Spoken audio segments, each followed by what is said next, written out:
You're getting soft, brother. Soft and weak. Save the barber for Sundays, eh? Guess what? The Oblivion Crisis is a big deal. So much so that I've ended up making a trilogy of videos talking about how the crisis affected different provinces. Blackmarsh, or Argonia, benefited from its Doomslayer-inspired lizard force. The Thalmor used the opportunity to rise, and the Empire got smashed harder than those 100 dudes were sending in after that gorilla. But what happened to Skyrim?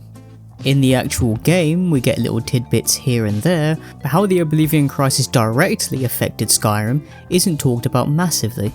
Probably because we have to contend with a civil war, a vampire crisis, a dragon crisis, and whatever an Oblivion Marak was trying. Still, Skyrim changed a lot because of the Oblivion Crisis, and it's more to do with how the culture changed rather than massive power shifts. And a lot of this stems from the newfound fear of Daedra and magic. You see, Nords weren't always the meathead strength mains we see in Skyrim. To give some context for what Nords were like, we have to go back to when they weren't racist, which is, pretty far back. I'm talking so far back that they weren't even called Nords. They were called Atmorans, although for the sake of this video I'm just going to refer to them as Ancient Nords. Now Nords didn't originate from Skyrim. They're from a continent north of Tamriel called Atmora, which you've probably heard of at some point is north of the Sea of Ghosts.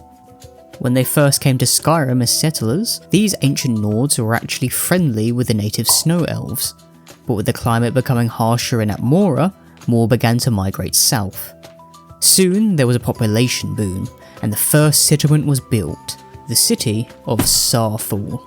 You might remember Saarthal as that one dungeon the College of Winterhold take you to on a little field trip, and it's a lot more important than it looks. Now, these snow elves were worried about the demographic threat of these new immigrants. So they did the reasonable thing and attacked Saarthal, practically unprovoked, sacking the city and killing many of the ancient Nords in an event that was known as the Night of Tears. Unfortunately for them, they didn't kill the one guy they probably should have and his two sons, the legendary Ysgramor. Now Ysgramor is pretty famous for being Skyrim's greatest elf killer, and he's earned that title. You get his axe, Wuthrad, after doing more of the companion storyline, and that axe makes you better at killing elves, who would have guessed. With that axe in hand, Ysgramor and his sons went back to Atmora, grabbed the 500 companions, and started purging Skyrim of the snow elves, like he was doing his best Pelennor Whitestrake impression. This caused the snow elves to hide underground with the Dwemer, they got blinded, deceived, and became the Thalmor. So, I mean, the Thalmor kinda deserve it, I guess. But this is where Skyrim's hate for elves practically stems from, with their founder and most famous hero being an elf killer. Now the first incarnation of Skyrim, and I mean this chronologically, not in Arena, before any of the Cyrodiilic empires had its own pantheon that demonstrates how different ancient Nords were from their modern counterparts. They obviously had the Thu'um from dragons, as something that modern Nords still love, but they also had a keen drive for knowledge and a love of magic. There are three names that might surprise you when looking at the ancient Nordic pantheon. Obviously Shorenkine, or Kinnereth in modern Tamriel, are there, but so is Alduin, Hermamora, also known as Hermaeus Mora, and Junal, known as Julianos of the Nine Divines. Skyrim has a history of worshipping dragons, and Alduin is seen as the Twilight God, the dragon. Ancient Nords used animals to represent their gods, with Junal being an owl and the god of runes, knowledge and wisdom. And mathematics, none of which people would associate with modern Nords. But ancient Nords loved learning, they loved knowledge and magic and valued wisdom so highly. Boom!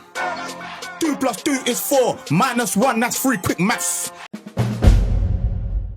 When the ancient Nord pantheon evolved into the Nordic pantheon as the Atmorans settled in Skyrim, Hermamora, also called the Woodland Man, joined the pantheon. And while he was treated as a cautionary tale, with Ysgramor's myths revolving around escaping Hermamora, it shows how much Nords valued knowledge, for them to be deceived by the Woodland Man. Now, bear with me some more. We'll get to the Oblivion Crisis, I swear, but it's important to note how much the ancient Nords loved magic and knowledge. It's also important to note that the Nords have always been quite different to other human races because of their Atmoran ancestry, which led them to worshipping Shor above all. And this is an important point. Nords love Shor. Shor is number one. At least he was. In Skyrim, the game, it's all about Talos. Thalmor are hunting Talos worshippers, there's a civil war over Talos worship, and many talk about the dragonborn as the next Talos. But according to Issa Rahman, who works in the Great Chapel of Talos, Nords don't care for Talos during the events of Oblivion. Well, at least Bruma Nords don't, but it's probably safe to assume that the same applies to Skyrim's Nords. This means that something happened between the two games that caused a shift in religion, and I have a theory.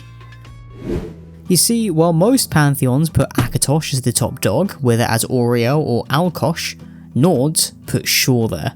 But Shor wasn't the guy who saved the day during the Oblivion Crisis. No, this time it was Akatosh, using Martin Septim, a descendant of Talos, to defeat Maorin's Dagon and send him back to Oblivion. Now, it's not like Shor could do anything on account of him being dead, but the Oblivion Crisis had a massive cultural impact on Skyrim, and Akatosh, and a descendant of Talos, were responsible for saving them. After the Oblivion Crisis, magic became less trusted in Skyrim than ever, and when paired with Winterhold's Great Collapse, it practically made magic a dying art.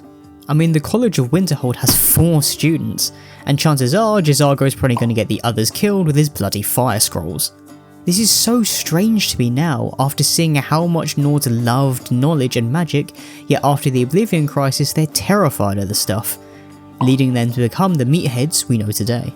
This shift made modern Nords stray further from their ancient counterparts, calling Kyne Kinnereth despite this place being called Kyne's Grove, not Kinnereth's Grove, you bloody heathen! Weak? You. I know.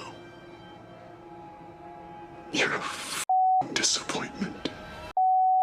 Anyway, Issa Rahman also mentions that Nords at the time of Oblivion kept their heathen gods and practices, which isn't the case in Skyrim. Their pantheon is very much like the 9 divines introduced by the Empire, showing even further how the Nords have shifted away from their old ways and gone toward loving Talos and hating magic.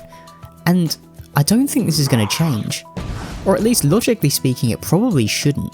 The Nords are fighting a civil war for Talos, and the Dragonborn, Skyrim's newest hero, is basically another Talos. There are shades of Ysgramor there too, with their interactions with Hermaeus Mora, but the people of Skyrim don't know that. They only know that the Dragonborn is the slayer of Alduin, the one to pass into Sovngarde, holder of Akatosh's will, and the reincarnation of Ysmir, Talos' Nordic name. Weirdly, the Oblivion Crisis made the people of Skyrim less like their ancestors and more like devoted members of the Septim dynasty, just as the dynasty fell and gave way to the Medes after an assassination and a civil war. They don't hunger for knowledge anymore. In fact, after the Oblivion Crisis, they fear it. So much so that they can't even trust their own institution, despite the eruption of the Red Mountain probably being responsible for the Great Collapse. And you can't really blame them either. Magic and Daedra caused the Oblivion Crisis, and Skyrim clearly doesn't want anything to do with that. At least Nords still hunger for Sovngarde, showing that they haven't entirely lost their connection to Shor, and are still willing to throw hands with elves at any given opportunity, so who knows, maybe that'll be enough. It'll have to be if they're going to face the Thalmor without the Empire's help, should Ulfric Stormcloak get his way, but I'm not going to get involved in the Civil War. I mean, after over a decade, it still feels like a contentious topic, so I'm going to do like the Swiss and remain neutral.